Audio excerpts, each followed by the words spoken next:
June 28, 2019.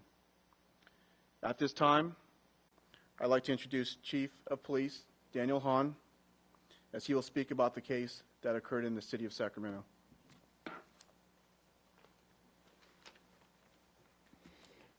Good afternoon.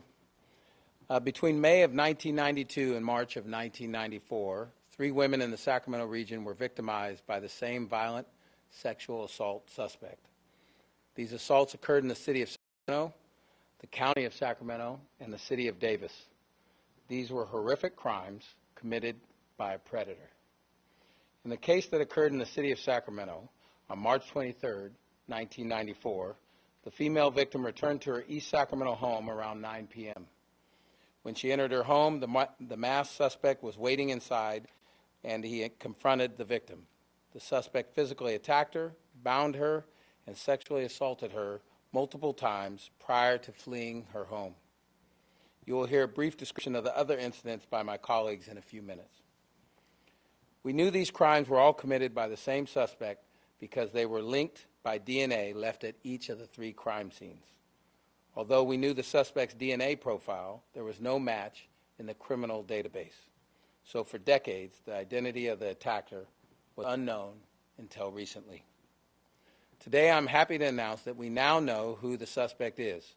After months of investigations by the Sacramento Police Department and all the agencies standing behind me, we were able to use genetic genealogy to help identify our suspect. Without our ability to use DNA and genetic genealogy, we would not have this predator in custody right now, and maybe never would. In addition to the DNA and genetic genealogy, this case would not have been solved without the hard work and dedication of our detectives, crime scene investigators, the DA's office, and the other agencies you see here today. Specifically, in March of 2000, retired Detective Pete Willover, behind me, and then Deputy DA Anne Marie Schubert obtained the first John Doe arrest warrant in California based on DNA.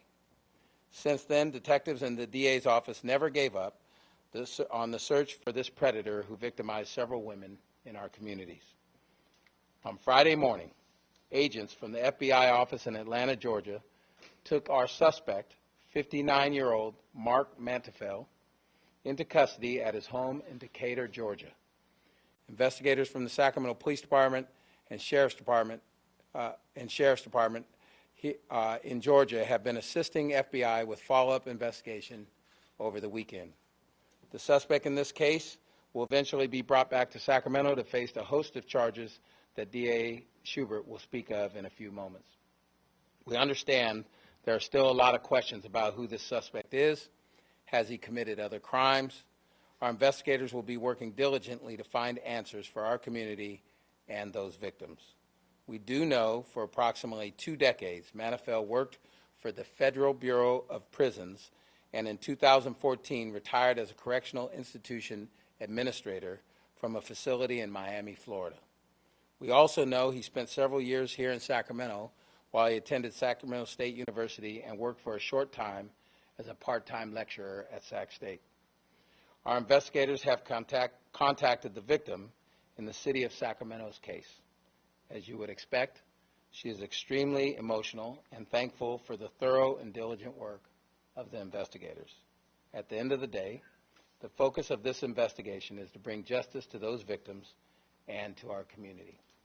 At this time, I'd like to introduce Sheriff Jones to talk a little bit about the case in the county. Good afternoon. On May 5th, 1992, at just about 8:30 p.m., our victim, who was 52 years old at the time, arrived home, parked in her garage, and entered her residence, deactivated her alarm, and was almost immediately accosted and assaulted by someone who was lying in wait inside of her residence. For the next over 3 hours, she was assaulted, sexually assaulted, and various sexual acts were committed against her until ultimately the suspect fled the residence. Since that time, I know much will be made from this, and as time goes on, about the technology of the DNA analysis as well as the suspect and learning more about the suspect. But there's really 2 points that I want to make. Number one is that regardless of the emerging and growing technologies of DNA or whatever may come next, it comes down to, as it did in this case, detectives who were not only willing to put in the dogged hours and work to be able to take that technology and come to a resolution with a suspect arrest, but also the detectives who never gave up on finding justice for these victims. And that leads me to my second point, the victims. Although much will be made of the suspect as it goes forward, as is often the case in these instances, we must not and never forget that there are victims in this case that have waited far too long to, although they haven't achieved justice yet, have certainly taken their first step on that journey of justice that, again, they've waited far too long. So with that, I would like to introduce the FBI's Special Agent in Charge, Sean Reagan. Thanks, Sheriff and Chief. Good afternoon, everyone. Let me just begin by saying it's an honor for the FBI to have been able to assist our partners in this investigation.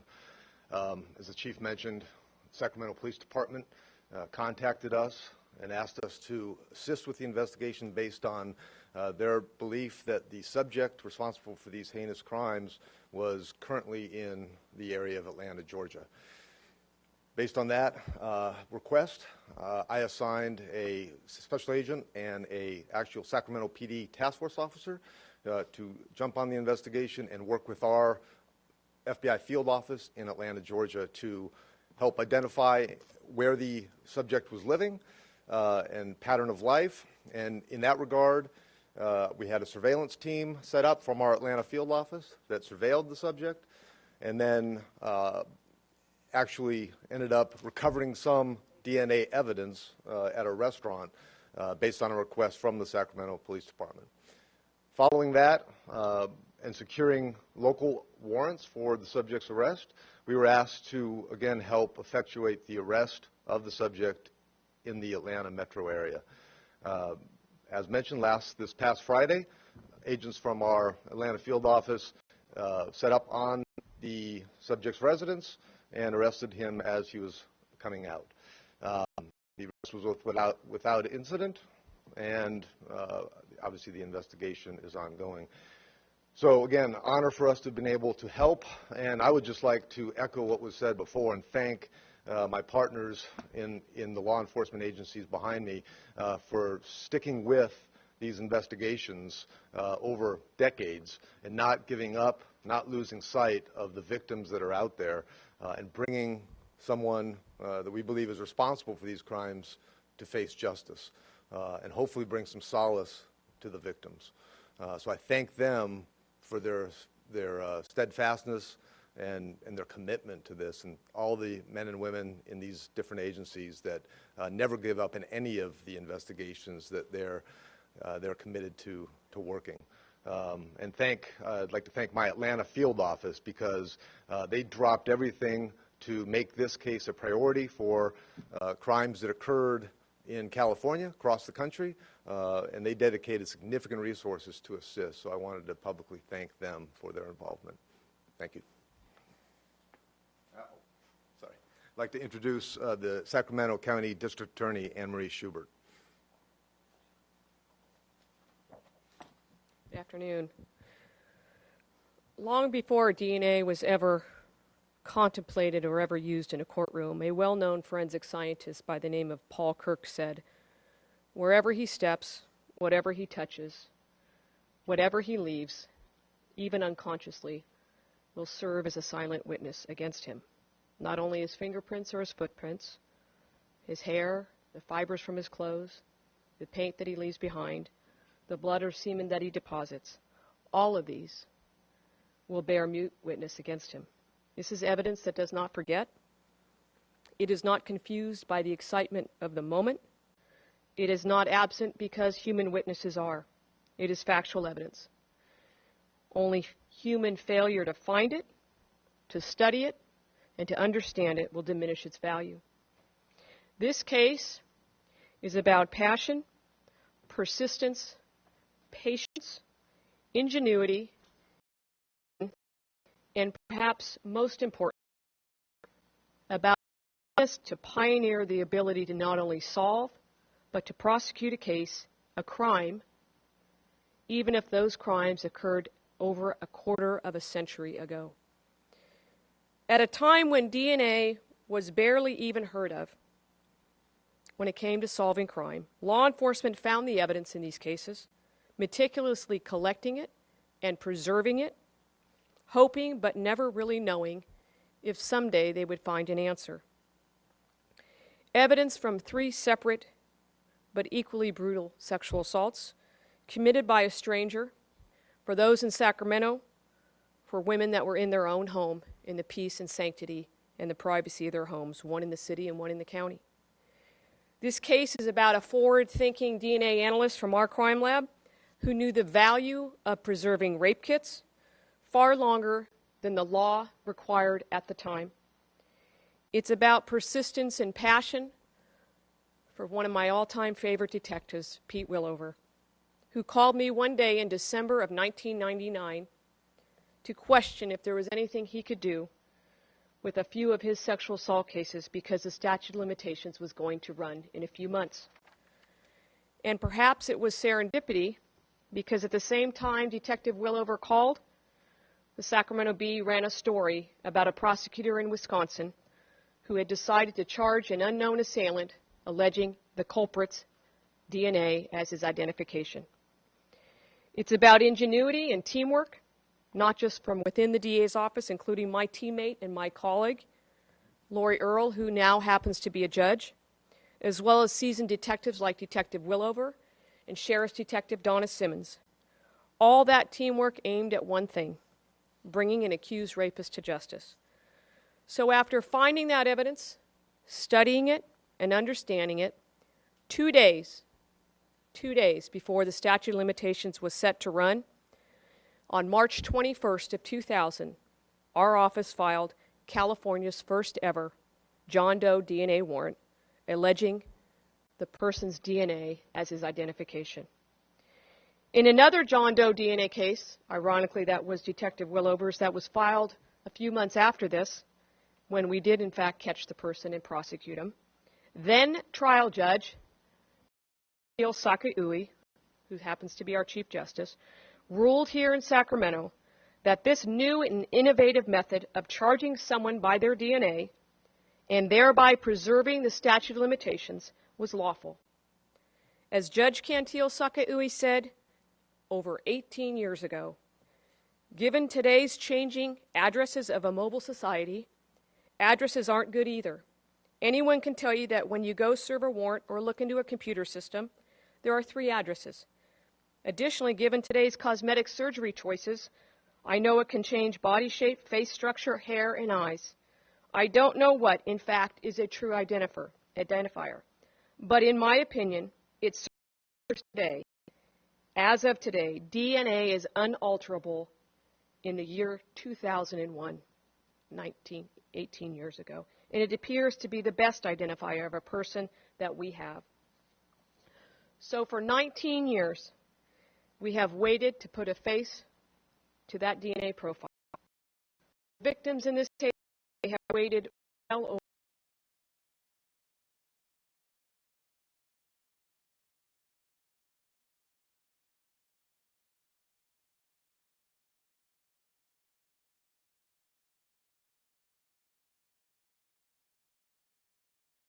the truth and solve violent crime.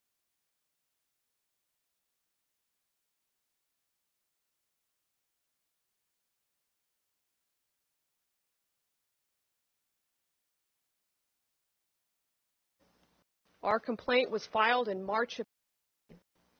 In that complaint, we have charged Mr. Mantufel, the face of that profile, in count 1 with the crime of torture against the crime involving the county's case with the use of a knife. In count 2, he's charged again in the case involving the city's victim, including the use of a knife. Counts 3 through 6 involving the city case, multiple counts of rape, plus infliction of great bodily injury with the use of a knife. Count 7, a count of sodomy against the same victim in the city of Sacramento, plus the infliction of great bodily injury and the use of a knife. That John Doe DNA profile is Mark Mantufel. And when he was brought to Sacramento, true name will be added to that complaint. So in essence, this case represents so much. The dedication of law enforcement, the critical importance of keeping rape kits and testing those kits no matter how long ago those crimes occurred, the need for passion and persistence, and a desire to pioneer our law enforcement tools so that violent criminals can be educated, even if that happened decades ago. This has been an extraordinary team effort by so many people over so many years. Sacramento Police Department, the Sheriff's Department, our crime lab, the FBI, and the DA's office, with one aim in mind, and that is to bring justice to these victims. So today, on this day, July 1st of 2019, I am proud to say we have put a face to that DNA profile, and today, quarter of a century later, a silent witness has spoken. Yolo County District Isaac.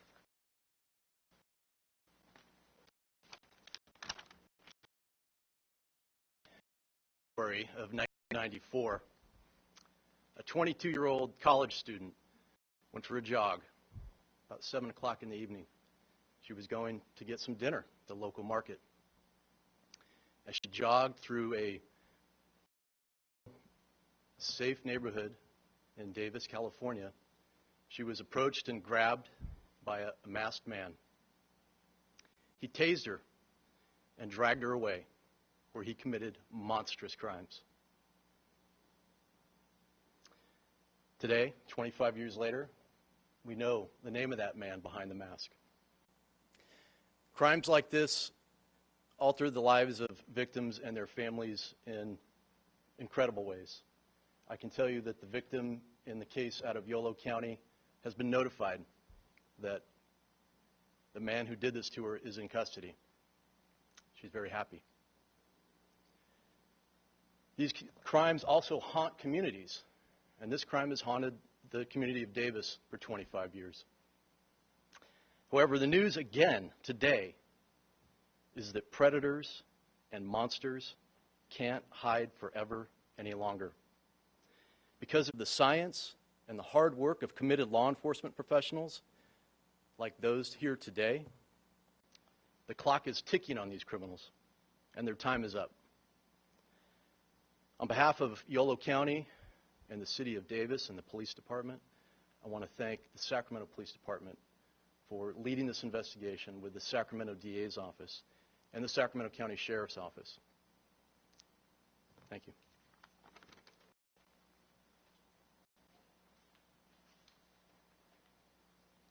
At this time, we'll take any questions. One at a time, please.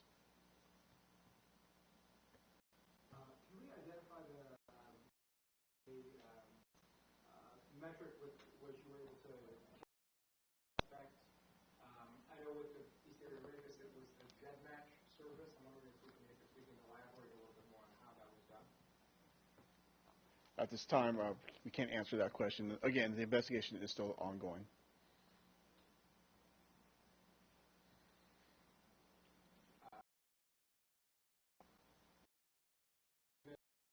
This person spent some time there. Can we elaborate on capacity? If there was a student, was he on the staff at the level? We know for some time he did live in the Sacramento area, attended Sacramento State University as a student, and also worked part-time as a lecturer for Sac State. In what field? Field of what? He was a lecturer. Do we know what subject was his area? It was in law enforcement, criminal justice system. I know you declined to identify the source to which you identified the connection, the DNA connection, but I'm wondering if you can elaborate on whether this was through a family member, through a cousin, or someone who had a genetic match that you were able to ultimately track him down. I'm just going to talk in general because obviously there's sensitivity and we're very much appreciative of the balance that we need to find between privacy of individuals and public safety. So just the concept of genetic genealogy is that suspects, their crime scene DNA is put into a database, and a genetic database, and relatives have put their DNA in there. And I'm not going to say how close or how distant they are, but there's no question that it's, you know, you're provided a list. You're never looking at somebody's actual DNA, but you're provided a potential matches that may be related. It could go all the way. It could be something from a close relative to something that you got to spend months trying to figure out how to build the trees, as I call it, and potential relationships. And that's where, as the sheriff said, it all comes down to detective work, because it's passion and persistence of trying to use your good old-fashioned police work to identify individuals that may be related, that happen to live here or work here or falls in that tree. So. Follow-up to that question.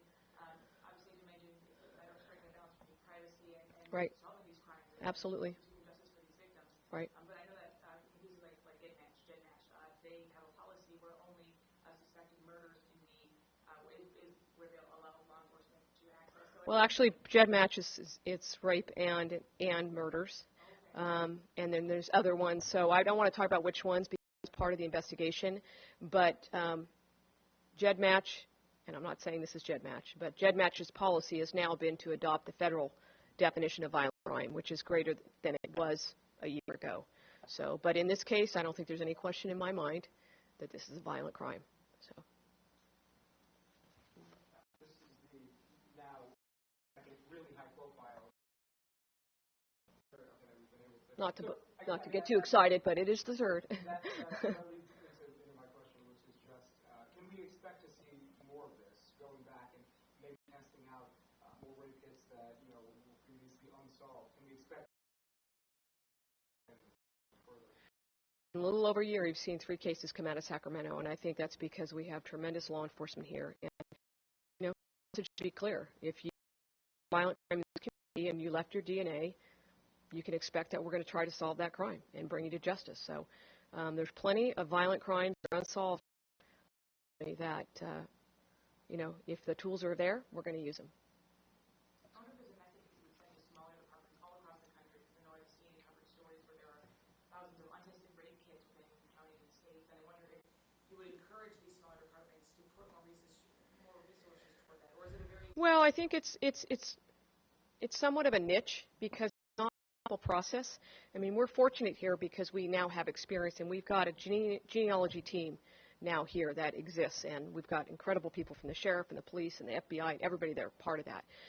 But I also am very cognizant and very proactive about making sure that we are training law enforcement across this country, really even across this world, on what is the best practice to do this, because we want to make sure that we do strike that appropriate balance. So, I mean, obviously, in our view, this is clearly the right kind of case.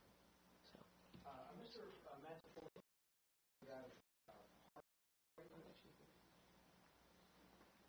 Again, the investigation is still ongoing at this time. On the Sacramento Sheriff's Office webpage, there's a cold case made for sexual assault, and the third one is John Doe rape series. Is this that series? I'm not sure. I'm unfamiliar with the series that you're talking about.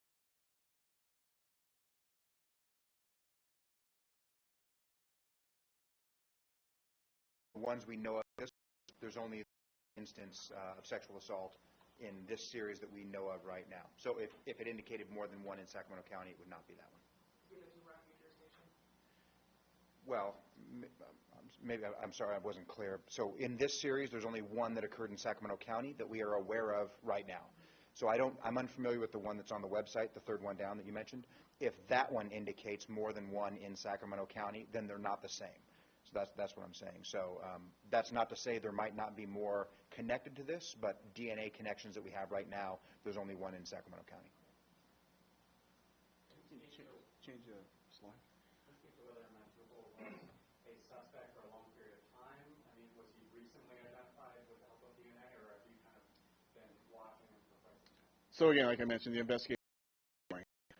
And again, as we mentioned, our detectives are still working diligently on this investigation, and so has various parts throughout the country. For anyone with information, whether a victim, a witness, to please come forward. Again, we don't know. There could be others connected to Mr. Manifold, and so again, still an ongoing case, and we do strongly encourage the community community or any witness out there, I mean, back east, anywhere, to please call our investigation number at 916-808-0650. Again, this is still an ongoing investigation, and again, we hope that we can bring justice not only to the victims or those victims, but as well as to our community. He's still in Atlanta.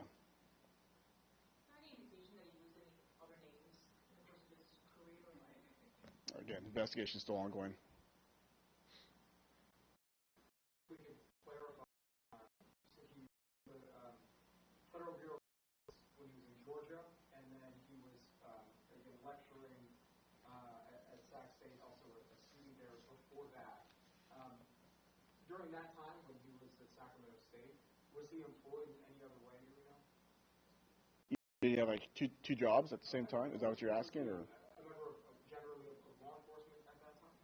Well, like I mentioned, we do know that he served part-time lecturer at Sac State. And again, the investigation is still going. We do know about the history, so.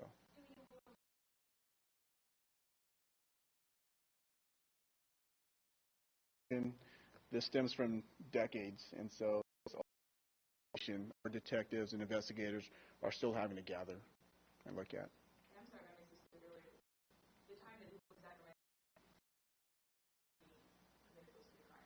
Again, the investigation is still ongoing. We're still having to look at time.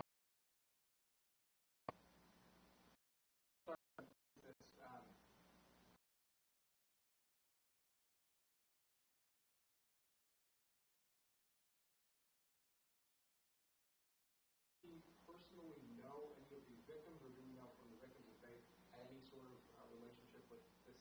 That's all part of the investigation at this time, as far as the connection and everything else. I believe I heard mention of in Yolo County and in the Sacramento cases were contacted.